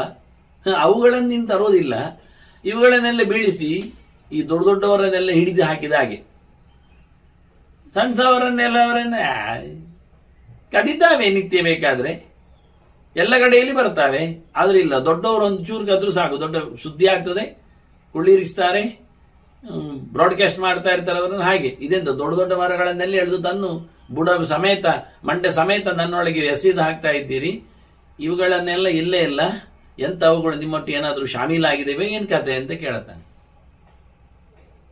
ಬಹಳ ಅದ್ದೂರಿಯಾಗಿ ಪ್ರಶ್ನೆ ಕೇಳಿದ್ರೆ ನದಿಗಳೆಲ್ಲದರ ಒಕ್ಕೊರಳವಾದವಾಗಿ, ಯಾಕೆಂದ್ರೆ ಇದು ನೇರವಾದ ಆಕ್ಷೇಪ ಗಂಗೆಗೆ, ಅವಳೇ ಹೊತ್ತು ತರುವುದು ಹೆಚ್ಚು, ಭಯಂಕರ ಬಡಂ ಬಡಂ ಅಂತ ಏನಿಲ್ಲ, ಅದ್ಭುತವಾಗಿದೆ. ಭಗವಂತನೆಡೆಗೆ ಸಾಗುವಾಗ, ಚಿಂತನೆ ಸಾಗಿಸುವಾಗ, ಪ್ರೀತಿಯನ್ನು ಕಳಿಸುವಾಗ ಹೀಗೆ ಇರಬೇಕಂದ್ರೆ ನಿರಂತರ ಪ್ರೇಮ ಪ್ರವಾಹ ಅಂತ, ಭಕ್ತಿಯ ಹೊನಲು ಗಡದ್ದಾಗಿ ದೇವರೆಡೆಗೆ ಸಾಗಬೇಕಂತೆ. ಅಲ್ಲ ಏನು ಪ್ರಪಂಚ ಕಂಡಿತ್ತು, ಸ್ವಲ್ಪ ಅದನ್ನು ನೋಡಿ ಬರುವ, ಅದಾದ್ರೂ ಹೋಯ್ತು, ಮತ್ತೆ ನಾಳೆ ಮಾಡುವ, ಅದು ಪ್ರಯೋಜನ ಇಲ್ಲ. ನಿರ್ವ್ಯಾಜಾಂ ನಿಶ್ಚಲಾಂ ಸದ್ಗುಣಗಣ ಬೃಹತೀಂ ಇದೆಲ್ಲ ಆಗಬೇಕು ಭಕ್ತಿಯಲ್ಲಿ. ಯಾರಿಗೋಸ್ಕರೋ ಎತಕ್ಕೋಸ್ಕರೋ ಎಂದುಗೋಸ್ಕರವೋ ಎಲ್ಲ. ಮತ್ತೆ ಅದು ಎಲ್ಲಿಯಾದರೂ ಗಂಗೆಯ ಪ್ರವಾಹ ಬಂದಾಗ ನಡುವೆ ಬಂಡೆಗಿಂಡೆ ಎಲ್ಲ ಬಂದ್ರೆ ಅದನ್ನು ತುಂಡರಿಸಿಕೊಂಡು ದೂಡಿಕೊಂಡು ಒಕ್ಕರಿಸಿಕೊಂಡು ಹೋಗುವುದೇ, ಅದು ಸಾವರಿಸಿಕೊಂಡು ಹೋಗುವುದಿಲ್ಲ. ಹಾಗೆ ಅಸ್ಖಲಿತ ಅದರದ್ದು ಗಂಗೆಯ ಕಥೆ. ಗಂಗೆ ಹೋಗುವುದೇ, ಯಾರನ್ನು ಏನಂತಿಲ್ಲ, ಬಿಲ್ಡಿಂಗ್ ಆದ್ರೆ ತಗೊಂಡು ಹೋಗ್ತದೆ. ನಾವು ನೋಡ್ತಾ ಇದ್ದೇವಲ್ಲ ಪ್ರವಾಹದಲ್ಲಿ ಎಲ್ಲ ದೊಡ್ಡ ದೊಡ್ಡ, ಈಗ ಪಕ್ಕದಲ್ಲೆಲ್ಲ ಇರುವುದು ಮರಮಟ್ಟುಗಳಲ್ಲ, ನದಿಯ ಪಕ್ಕದಲ್ಲಿ. ಹಿಂದೆಲ್ಲ ನದಿಯೆಲ್ಲ ಕಾಡಿನಲ್ಲಿ ಹರಿತಾ ಇತ್ತು, ಪಕ್ಕ ಮಧ್ಯದಲ್ಲಿ ಕಾಡು ಇತ್ತು, ಕಾಡಿನ ಮಧ್ಯೆ ನದಿ ಹರಿಯುವುದು ಅಂದ್ರೆ ಏನರ್ಥ, ಸುತ್ತಮುತ್ತಲು ಕಾಡು ಬೆಳೆದಿತ್ತು ಅಂದರ್ಥ. ಈಗೆಲ್ಲ ನಾಡುವಾಗಿದೆ, ಅದನ್ನು ಹೇಳ್ಕೊಂಡು ಹೋಗ್ತದೆ. ಅದರಿಂದ ಗಂಗೆ ಹೇಳತಾಳೆ ಡೈರೆಕ್ಟ್ ನನ್ನ ಮೇಲೆ ಆಕ್ಷೇಪ ಇದೊಂದು ಗೊತ್ತಾಯ್ತು ಅವಳಿಗೆ. ಯಾಕೆಂದ್ರೆ ಈ ವರ್ಷದ ಪೂರ್ತಿ ಹರಿಯುವುದು ಅವಳೊಬ್ಬಳೆ, ಉಳಿದ ನದಿಗಳಿಗೆಲ್ಲ ಪ್ರವಾಹ ಕಮ್ಮಿ ಆಗ್ತದೆ, ಕೆಳಗೆ ಹೋಗ್ತದೆ, ಕೆಲವರೆಲ್ಲ ಅಲ್ಲಿ ಆಡ್ಲಿಕ್ಕೆ ಶುರು ಮಾಡ್ತಾರೆ ನದಿ ಪಾತ್ರದಲ್ಲಿ. ಗಂಗೆ ಮಾಡ್ಲಿಕ್ಕೆ ಬಿಡುವುದಿಲ್ಲ. ಅನ್ನ ಗಂಗೆ ಉತ್ತರಿಸ್ತಾಳೆ ಸಾಗರನಿಗೆ, ಪತ್ನಿಯವಳು, ನಾವ್ ಯಾಕೆಲ್ಲ ದೊಡ್ಡ ದೊಡ್ಡ ಮರಗಳನ್ನೆಲ್ಲ ಮಂಡೆ ಸಮೇತ ಅದರ ಕಂಡೆ ಸಮೇತ ಎಲ್ಲ ತಂದು ಹಾಕ್ತೇವೆ ಹೇಳುವುದಕ್ಕೆ ಅವಳು ಉತ್ತರ ಕೊಡುತ್ತಾಳೆ. ಅದಕ್ಕಿಂತ ಮಿಗಿಲಾಗಿ ಉತ್ತರ ಕೊಡುವಂಥದ್ದು ಬದಿಯಲ್ಲಿ ನಿಂತ ಈ ವೇತಸಗಳು, ದರ್ಬೆಯಂತವುಗಳು ಅಥವಾ ಬಿದಿರಿನಂತವುಗಳು, ಬೆತ್ತದಂತವುಗಳು ಎಲ್ಲ ಉಂಟಲ್ಲ, ಅವುಗಳನ್ನೆಲ್ಲ ಯಾಕೆ ತರಲಿಲ್ಲ ಕೇಳಿದ್ರೆ ಅವಳು ಹೇಳ್ತಾಳೆ, ವೇತಸೋ ವೇಗಮಾಯಾಂತಂ ದೃಷ್ಟ ನಮತಿ ನಾಪರೆ. ನಮ್ದು ಪ್ರವಾಹ ದೊಯ್ಯ ಬಂದಾಗ ಈ ಕಡ್ಡಿ ಕಸಗಳೆಲ್ಲ ಉಂಟಲ್ಲ ಸಣ್ಣ ಸಣ್ಣದು, ನೀವು ಹೇಳಿದಂಥದ್ದು, ಅವೆಲ್ಲ ಬಗ್ಗಿಕೊಳ್ತವೆ, ನಮಗೆ ನಮಸ್ಕಾರ ಮಾಡ್ತವೆ, ಬಗ್ಗಿರ್ತವೆ, ತಗ್ಗಿರ್ತವೆ, ತಲೆ ತಗ್ಗಿಸ್ತವೆ. ನಾವು ಅವುಗಳ ಮೇಲಿಂದ ಹರಿಕೊಂಡು ಹೋಗ್ತೇವೆ, ಆಗ ಆಶೀರ್ವಾದ ಮಾಡ್ತವೆ. ನಾಪರೆ ಉಳಿದ ದೊಡ್ಡ ದೊಡ್ಡ ಮರಗಳುಂಟಲ್ಲ, ಮಂಡೆ ಸರ್ತ ಮಾಡಿ ಹೀಗೆ ನಿಲ್ತವೆ ನಮ್ಮನ್ನು ನೋಡಿ. ಸ್ತಬ್ಧ, ಉಪನಿಷತ್ತಲ್ಲಿ ಬಂತಲ್ಲ, ಸ್ತಬ್ಧ ಏಯಾಯ ಅಂತ ಶ್ವೇತೆಗೆ, ಅದು ಅದೇ ತತ್ವಮಸಿ. ಮತ್ತು ಅವನಿಗೆ ಅದೇ ಆದದ್ದು ನೋಡಿ. ಇವರೆಲ್ಲ ಅರ್ಥ ಬೇರೆ ಹಾಕಿ ಅವನನ್ನು ಮತ್ತಷ್ಟು ಸ್ತಬ್ಧನನ್ನಾಗಿಸಿ ಬಿಟ್ರು. ಅವ ಮಂಡೆ ಸೆಟೇದು ಬಂದಲ್ಲ, ಹಾಗೆ ದೊಡ್ಡದಾಗಿ ಎದ್ದು ನಿಂತಿದ್ದಾರೆ ಇವರು. ನಮಗೆ ಇವರು ಅನುಕೂಲ ಆಗಿ ನಿಲ್ಲುವುದಿಲ್ಲ, ವಿರೋಧ ಮಾಡಿದಾಗಿ ಕಾಣ್ತದೆ. ಹಾಗಾಗಿ ಸಚವೇದೇ ಚತಿಕ್ರಾಂತೆ ಸ್ಥಾನ ಮಾಪತ್ಯತೆ. ಪುನಃ ಈ ಬಿದಿರು ಮಳೆ ಮುಂತಾದ್ದೆಲ್ಲ ಉಂಟಲ್ಲ, ನೀರು ಬಂದಾಗ ಬಗ್ಗಿಕೊಳ್ತದೆ, ನೀರು ಹೋದಾಗ ಸರ್ತ ಆಗ್ತದೆ, ಹಾಗೆ ನಿಲ್ತದೆ. ಅವುಗಳೇನು ಸ್ಥಾನಚ್ಯುತಿಯನ್ನು ಪಡೆಯುವುದಿಲ್ಲ, ಇದ್ದಾಗಿದ್ದಾವೆ. ಈ ದೊಡ್ಡ ದೊಡ್ಡ ಮರಗಳು ಎದುರು ನಿಂತದ್ರಿಂದ, ಸೆಟೆದು ನಿಂತದ್ರಿಂದ ಅವುಗಳನ್ನ ಬುಡ್ಡೆ ಸಮೇತ ಎಳ್ಕೊಂಡು ಹೋಗಿದ್ದೇವೆ. ಯಾರು ಅದೇ ಸೆಟೆದು ನಿಲ್ತಾನೆ ಪ್ರವಾಹಕ್ಕೆ ವಿರುದ್ಧವಾಗಿ ಅವನನ್ನು ಕೊಚ್ಚಿಕೊಂಡು ಹೋಗ್ತೇವೆ. ಯಾರು ಮಂಡೆ ಬಗ್ಗಿಸಿಕೊಂಡು ನಮ್ಮಲ್ಲಿ ನಿಲ್ತಾರೆ ಅವರ ಮೇಲೆ ಹಾದು ಹೋಗಿ ಅವರನ್ನು ಮತ್ತೆ ಸರ್ತ ಆಗ್ಲಿಕ್ಕೆ ಬಿಡುತ್ತೆ. ಆದ್ರೆ ಈ ಬಿದಿರು ಮಳೆಗಳೆಲ್ಲ ಏನಾಯ್ತು ಅಂದ್ರೆ ಅವುಗಳು ಪ್ರವಾಹದಿಂದ ಬಗ್ಗಿದವು, ಪ್ರವಾಹದ ನಂತರ ನೇರ. ಅದನ್ನ ಅವುಗಳಿಗೆ ಸ್ಥಾನಚ್ಯುತಿಯೂ ಆಗಲಿಲ್ಲ, ಬೇಸರವೂ ಆಗಲಿಲ್ಲ, ಹಾನಿಯೂ ಆಗಲಿಲ್ಲ. ಕಾಲಜ್ಞ ಸಮಯಜ್ಞಶ್ಚ ಸದಾವಶ್ಯಶ್ಚ. ಅವುಗಳು ನಮಗೆ ಕಾಲ ನೋಡ್ತಾವೆ, ಮಳೆಗಾಲ ಬಗುವ ಕೆಲಸ ಮಾಡ್ತಾವೆ, ಸಮಯ ನೋಡ್ತಾವೆ, ಮೇಲೆ ಕೇಳ್ತಾವೆ, ಬೀಳ್ತಾವೆ, ಎಲ್ಲ ಮಾಡ್ತಾವೆ. ನಮ್ಗೆ ಯಾವತ್ತದು ವಶ್ಯವೇ. ನಾವು ಹೇಳಿದಾಗೆ ಕೇಳ್ತದೆ. ನಾವು ಆಚೆ ದುಡಿದ್ರೆ ಆಚೆ ಹೋಗಿ ನಿಲ್ತದೆ, ಈಚೆ ಬಂದ್ರೆ ಈಚೆ ಬರ್ತದೆ. ನೋದ್ರಮ ಮರಗಳಾಗಲ್ಲ. ನಾವು ಪ್ರವಾಹ ಜೋರು ಬಂದರೂ ಸಹ ಅವುಗಳು ಅಲ್ಲಾಡುವುದಿಲ್ಲ, ಬಗ್ಗಿಕೊಳ್ಳುವುದಿಲ್ಲ. ಅವುಗಳನ್ನು ನಾವು ಕಚ್ಚಿಕೊಂಡು ಎತ್ತಿಕೊಂಡೇ ಹೋಗ್ಬೇಕಾಗ್ತದೆ. ಈ ಬುಷಸ್ಸುಗಳಿಗೆಲ್ಲ ಉಂಟಲ್ಲ, ಅವುಗಳಿಗೆಲ್ಲ ಅನುಲೋಮ ವೃತ್ತಿ ಅಸ್ತಬ್ಧ. ಅವುಗಳು ನೇರ ನಿಲ್ಲುವುದು ಇಲ್ಲ, ಬಗ್ಗಿಕೊಳ್ಳುತ್ತಾವೆ. ನಮಗೆ ಸರಿಯಾಗಿ ಪ್ರವಾಹಕ್ಕೆ ಸರಿಯಾಗಿ ಅದು ಸೇರಿಕೊಳ್ಳುತ್ತದೆ, ಓಡಿಕೊಳ್ಳುತ್ತದೆ.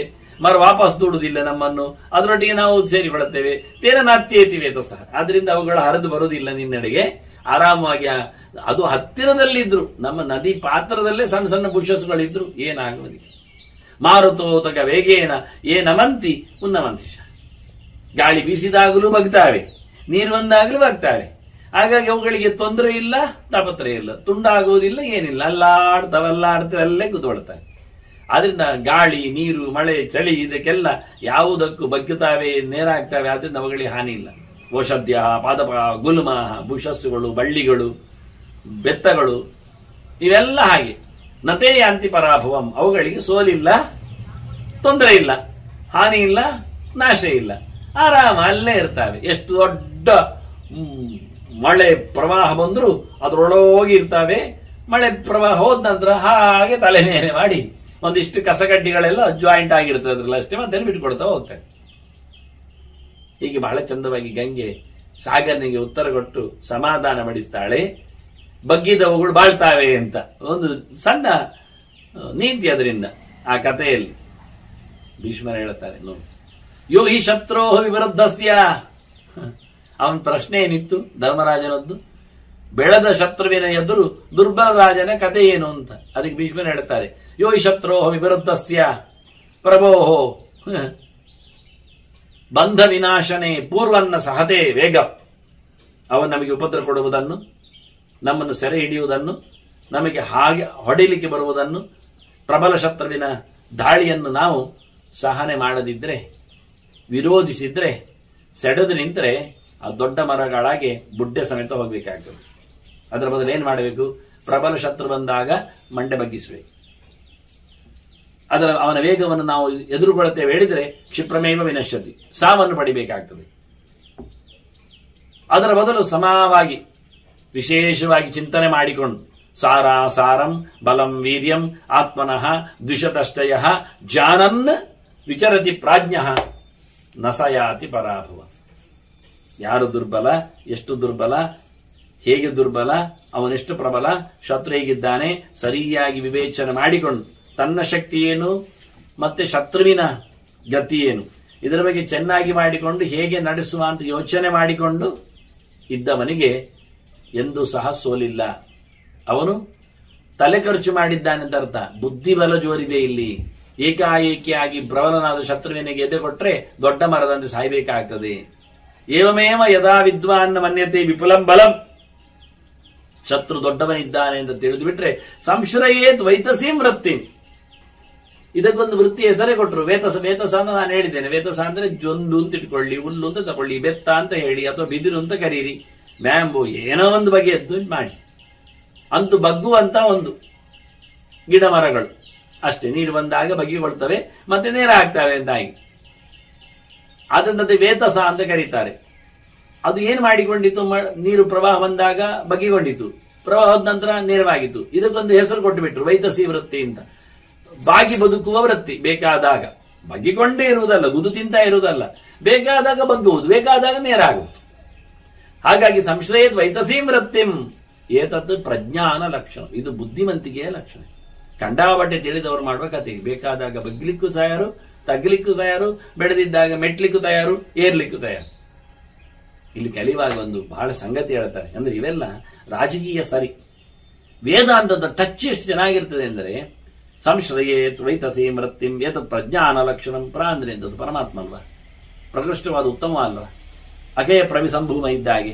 ಆದ್ರಿಂದ ದೇವರ ಎಚ್ಚರ ಬರಬೇಕಾದರೆ ಭಗವಂತನನ್ನು ಪರಿಪೂರ್ಣವಾಗಿ ಬಗ್ಗಿ ಪಡೆಯಬೇಕು ಅಂತ. ಯಾರು ದೇವರು ಅಂತ ಎದೆ ಸೆಳೆದು ಹೋಗಿ ಕೇಳಿ ಹೇಳಿದ್ರೆ ಯಾರು ಹೇಳುವುದಿಲ್ಲ. ತದ್ವಿದ್ಧಿ ಪ್ರಣಿಪಾತೇನ ಪರಿಪ್ರಶ್ನೇನ ಸೇವೆ ಅಂದದಲ್ಲ ಕೃಷ್ಣ. ಉಪದೇಶದಿದೆ ಜ್ಞಾನಿನ ತತ್ವದರ್ಶನ. ಸರಿಯಾಗಿ ತಿಳಿದವರಾದ್ರೆ ಅವರು ಬಗ್ಗದಿ ಏನು ಹೇಳಿಕೊಡುವುದಿಲ್ಲ. ತಗ್ಗಿ ಬಗ್ಗಿಯವರ ಸೇವೆ ಮಾಡಿಕೊಂಡೇ ಪಡೀಲಿಕ್ಕಿರುವಂತದ್ದು ಜ್ಞಾನದ ಕಥೆ, ದೇವರ ಅರಿವು. ಅದನ್ನ ದೇವರ ಅರಿವಿಗೆ ನೀನು ಯಾವತ್ತೂ ಸಹ ಬಗ್ಗುವ ಕೆಲಸ ಮಾಡಿ. ಬಗ್ಗುವುದು ಅಂದ್ರೆ ನಮನ, ನಮಸ್ಕಾರ. ಒಂದು ಕಡೆ ಹೇಳುತ್ತಾರೆ ಪುರಾಣಗಳಲ್ಲಿ ಬಂದಾಗ, ದೇವರಿಗೆ ನಮಸ್ಕಾರ ಮಾಡಲಿಕ್ಕೆ ಕೊನೆಯಲ್ಲಿ ಉಂಟು ಎಲ್ಲೋಪಚಾರಕ್ಕಿಂತ ಹೆಚ್ಚಿನ ಉಪಚಾರ ಯಾವುದಂದ್ರೆ ದೇವರಿಗೆ ನಮಸ್ಕಾರ ಮಾಡೋದು. ನಾವೀಗ ಹೇಳ್ತೇವೆ ನಮಸ್ಕಾರ ಮಾಡುತ್ತೇವೆ, ಎಷ್ಟಾದ್ರೂ ಮಾಡ್ತೇವೆ, ಎಷ್ಟಲ್ಲ ಎಷ್ಟು ಮಾಡ್ಲಿಕ್ಕೆ ಉಂಟು. ಪ್ರಣಾಮ ಶತಕಂ ಕಾರ್ಯಂ ಅಂತಾರೆ, 100 ನಮಸ್ಕಾರ ಮಾಡಬೇಕು. 100, 1 2 3 ಅಲ್ಲ, 99 100. ಪುಷ್ಪಾಂಜಲಿ ಶತಂ ನಿತ್ಯಂ ಪೂರ್ಣಂ ಕುರಿಯಾತ್. ಪ್ರತಿನಿತ್ಯ ಹೂವಿನ ಒಂದು ಬೊಗಸೆ ಒಂದಲ್ಲ 100 ಬೊಗಸೆ ದೇವರಿಗೆ ಹಾಕಬೇಕು. 100 ಬೊಗಸೆ ಹಾಕುವಾಗಲೂ 100 ನಮಸ್ಕಾರ ಮಾಡಬೇಕು. ಪ್ರಣಾಮ ಶತಕಂ, 100 ನಮಸ್ಕಾರ. ಒಂದು ಪುಷ್ಪಾಂಜಲಿ ಮಾಡುವುದು, ಒಂದು ನಮಸ್ಕಾರ ಮಾಡುವುದು, ಮತ್ತೊಂದು ಪುಷ್ಪಾಂಜಲಿ ಮಾಡುವುದು, ಒಂದು ನಮಸ್ಕಾರ ಮಾಡುವುದು. ನಿಮಗೆ ಪುರುಸೋತ್ ಹೇಳಿಕೊಡುವುದು ಅದೊಂದು ಕೆಲಸ ಹೇಳುತ್ತೇನೆ ನೋಡಿ. ಒಂದು ದೊಡ್ಡ ತೋಟ ಮಾಡಿಕೊಳ್ಳುವುದು, ಮಧ್ಯದಲ್ಲಿ ಗುಡಿ ಹಾಕಿಡುವುದು. ಅದಕ್ಕೋಸ್ಕರ ಒಂದು ತೋಟ, ಗುಡಿಗೊಂದು ತೋಟ, ತೋಟಕ್ಕೊಂದು ಗುಡಿ. ನಾವೆಲ್ಲಿ ಮಿಂದು ಬಂದು ಬಿಟ್ರೆ ಸರೋವರದಲ್ಲಿಯೋ ಆ ತೋಟದಲ್ಲಿ ಒಂದು ಬದಿಯಲ್ಲಿ ಸರೋವರ ಇರ್ತದೆ, ಅದಕ್ಕೂ ನೀರು ಬೇಕಲ್ಲ, ನಮಗೂ ನೀರು ಬೇಕು. ಮುಳುಗೆದ್ದು ಬಂದವ ಪೂಜೆ ಪುನಸ್ಕಾರ ಮುಗಿಸಿದ ನಂತರ ಕ್ರಮ ಪ್ರಕಾರ ತುಳಸಿಯಲ್ಲಿ ಎಲ್ಲ ಪೂಜೆ ಮುಗಿಸಿ ಹೊರಗೆ ಬಂದು, ತುಳಸಿ ಒಂದಿಷ್ಟು ಹೂಗಳಲ್ಲಿ ಮುಗಿಸಿ ಮತ್ತೆ ಹೊರಗೆ ಬಂದವ ತೋಟದಲ್ಲಿ ಒಂದು ಕಡೆ ಹೋಗುವುದು, ಒಂದು ಮಲ್ಲಿಗೆ ಬಳ್ಳಿ ಚಪ್ಪರ, ಅಲ್ಲಿ ಮಲ್ಲಿಗೆಯನ್ನು ಕೊಯ್ಯುವುದು, ಒಂದು ಬೊಗಸೆ ತಂದು ದೇವರಿಗೆ ಹಾಕುವುದು. ಕೊಯ್ಯುವಾಗ ಒಂದು ಮಂತ್ರ ಇಟ್ಟುಕೊಳ್ಳಿ, ಯಾವುದಾದ್ರೂ ಒಂದು ಮಂತ್ರ ಇಟ್ಟುಕೊಳ್ಳಿ, ಸ್ತೋತ್ರವೋ ಮಂತ್ರವೋ, ಅದು ಮುಗಿತದೆ. ಎಷ್ಟೋ ಒಂದು ಪ್ರದಕ್ಷಿಣಾಕಾರವಾಗಿ ಗುಡಿಗೆ ಬಂದು ದೇವರಿಗೆ ಹಾಕುವುದು, ನಮಸ್ಕಾರ ಮಾಡುವುದು. ಮತ್ತೆ ಇನ್ನೊಂದು ಹತ್ತಿರ ಹೋಗುವುದು, ಪಾರಿಜಾತ, ಅದೊಂದು ಬೊಗಸೆ ತರುವುದು, ಮತ್ತೆ ಅಲ್ಲಿ ಒಂದು ಯಾವುದೋ ಒಂದು ಸ್ತೋತ್ರವೋ ಯಾವುದೋ ಒಂದು ಮಂತ್ರವೋ, ಬೇರೆ ಮಂತ್ರ ಜಪ, ಅದು ಮುಗಿತದೆ, ಅದನ್ನು ಹಾಕುವುದು. ಆನಂತರ ಮತ್ತೆ ಸಂಪಿಗೆ ಹತ್ತಿರ ಹೋಗುವುದು, ಹಾಗೆ ಒಂದೊಂದು ಸೇವಂತಿಗೆ ಹತ್ತಿರ ಬರುವುದು, ಮತ್ತೆ ಮಂದಾರದ ಹತ್ರ ನಿಲ್ಲುವುದು, ಈಗ ಮತ್ತೆ ನಂದಿ ಬಟ್ಟೆಲ್ಲ ಹತ್ತಿರದಲ್ಲಿ ಸೇರುವುದು. ಹಾಗೆ ಒಂದೊಂದು ಹೂವಿನ ಹತ್ತಿರ ಹೋಗಿ ಹೋಗಿ ಒಂದೊಂದು ಬೊಗಸೆ. ಇಲ್ಲ ಕಮ್ಮಿ ಆಗ್ತದೆ ಅಂತ ನಾನು ಹೇಳಿದ್ದು ಸಂಖ್ಯೆ ಕಂಡ್ರೆ ನಿಮಗೆ 10 ವೆರೈಟಿ ಪುಷ್ಪ ಇದ್ರೆ 10 ಬೊಗಸೆ ಒಂದೊಂದರಲ್ಲಿ ತಗೊಂಡ್ರೆ ಆಯ್ತು. ಕಮ್ಮಿ ಆಗ್ತದೆ ಇನ್ನೊಂದರಲ್ಲಿ ಮೇಕಪ್ ಮಾಡಿದ್ರೆ ಆಯ್ತು. ಅಲ್ಲಿಗೆ 100 ಬೊಗಸೆ ನಾವು ತಂದಾಕಿದಾಗ ಆಗ್ತದೆ. ಕೊಯ್ಲಿಕ್ಕೆ ಆರಿಸ್ಲಿಕ್ಕೆ ಬಿದ್ದದ್ದು ಹೆಕ್ಕಲಿಕ್ಕೆ ಒಂದಾದ್ರೂ ಒಂದು ಬೊಗಸೆಯಿಂದ ಒಂದು ಬಟ್ಟಲು ತಗೊಂಡಾದ್ರೆ ಒಂದು ಬೊಗಸೆ ಆಗ್ತದೆ, ಮತ್ತೆ ಕೈಗೆ ಹಾಕಿ ದೇವರಿಗೆ ಹಾಕ್ಬೋದು. ಕೊಯ್ಯುವಾಗ ಕೈಯಲ್ಲಿ ಕೊಯ್ಯುವುದಲ್ಲ, ಬುಟ್ಟಿಯಲ್ಲಿ. ಮತ್ತೆ ಹತ್ತಿರ ಬಂದಾಗ ಗುಡಿಗೆ ಹಾಕಿ ಬಿಟ್ರೆ ಆಯ್ತು. ಸುಮಾರಾಗಿ ಒಂದು 10-20 ನಿಮಿಷ ಒಂದು ಬೊಗಸೆಗೆ ಬೇಕಾಗ್ತದೆ. ಹಾಗಾಗಿ ನಿಮಗೆ 100 ಬೊಗಸೆಗೆ ಬೇಕಾದಾಗ ಒಂದು ಏನಾದರೂ ಬೆಳಿಗ್ಗಿಂದ ಮಧ್ಯಾಹ್ನ ಪೂರ್ತಿ ಕೆಲಸ ಆಗ್ತದೆ. ಆನಂತರ ಮಧ್ಯಾಹ್ನದ ಕೊನೆಯ ಮಹಾ ಮಂಗಳಾರತಿ ಮಾಡಿ ಊಟಕ್ಕಂತೂ ಯಾರಾದ್ರೂ ಮಾಡಿರಬೇಕು, ಇಲ್ಲಾದ್ರೂ ಪುಷ್ಪವನ್ನೇ ತಿನ್ನಬೇಕಾಗ್ತದೆ. ತಿನ್ನಬಹುದು, ದೇವರಿಗೆ ನಾವು ಅದನ್ನೇ ನೈವೇದ್ಯ ಅಂತ ಹೇಳುವುದಿಲ್ವ. ನಾನಾ ವಿಧಾನಿ ಕುಸುಮಾನಿ ಸಮರ್ಪಯಾಮಿ, ಅಲ್ಲಿ ಮುಗಿಯಿತು. ಎಷ್ಟು ಅಲ್ಲ ಇರ್ಬೋದು. ಈಗ ಪುಷ್ಪ ಥೆರಪಿ ಇದ್ರೆ ನಮಗೆ ಒಳ್ಳೆ ರೀತಿಯಿಂದ ಅನೇಕ ಔಷಧ ಚಿಕಿತ್ಸೆಗಳಿದ್ದಾಗೆ ಅಂಥದ್ದೊಂದು ಹೌದಾದ್ರೆ ನಾವು ಹೂವನ್ನೇ ತಿಂದು, ಪತ್ರೆಯನ್ನು ತಿಂದಾಗಿ ಹೂವನ್ನೇ ತಿಂದು ಯಾಕೆ ನಮ್ಮ ರೋಗವನ್ನು, ಹುಳಗಳೆಲ್ಲ ನೋಡಿ ಹೂಗಳನ್ನೇ ತಿಂದು ಎಷ್ಟು ಆರಾಮವಾಗಿ ಬದುಕ್ತಾವೆ ನೋಡಿ, ಹುಳ ಕೀಟಗಳೆಲ್ಲ. ಮಧುವಿದ್ಯೆ ಅಂದ್ರೆ ಪುಷ್ಪದಲ್ಲಿ ಇರತಕ್ಕಂಥ ಜೇನು ರಸ ಸಂಗ್ರಹ ಮಾಡಿ ಜೇನು ಮಾಡುವ ವಿದ್ಯೆ ಮಧುವಿದ್ಯೆ ಅಂದ್ರೆ. ನಾವು ಅನಂತವಾಗಿ ಇರ್ಲಿಕ್ಕೋಸ್ಕರ ಹೂಗಳನ್ನು ದೇವರಿಗೆ ಸಮರ್ಪಿಸಿ ಅದನ್ನೇ ತಿಂದು, ಒಂದು ಬೊಗಸೆ ನಾವು ಅದನ್ನೇ ಎಲ್ಲದನ್ನು ತಿಂದು, ಹೋಮಿಯೋಪತಿ ನಮೂನೆ ಇದ್ದು ಬಿಟ್ರೆ ಎಷ್ಟು ಚೆನ್ನಾಗಿರುತ್ತಲ್ಲ. ಇರಬಹುದು, ಇದ್ದಾರೇನು ನಮಗೇನು ಗೊತ್ತು.